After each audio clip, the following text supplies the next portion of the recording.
Mag-work lang naman ang isang society if yung mga tao at ang pamahalaan ay magkaisang nagtutulong-tulong at handang makinig sa bawat isa. Ako po si Maria Tongkong. Ako po ay taga Isla ng Siargao. Sumusulong ng kapayapaan sa buong mundo.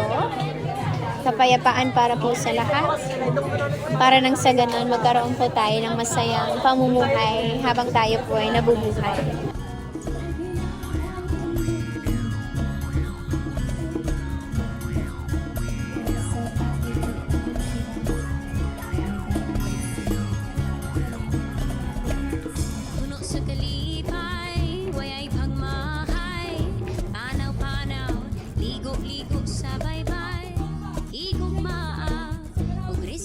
Sana buksan natin ang isipan natin at sa mga puso natin.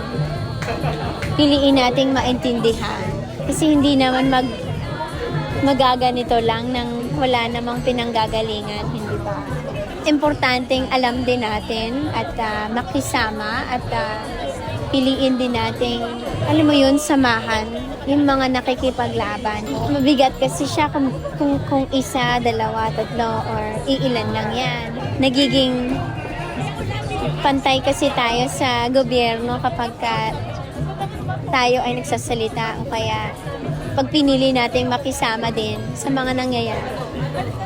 Kasi kapag hindi tayo sumama, baka mapag-iwanan tayo.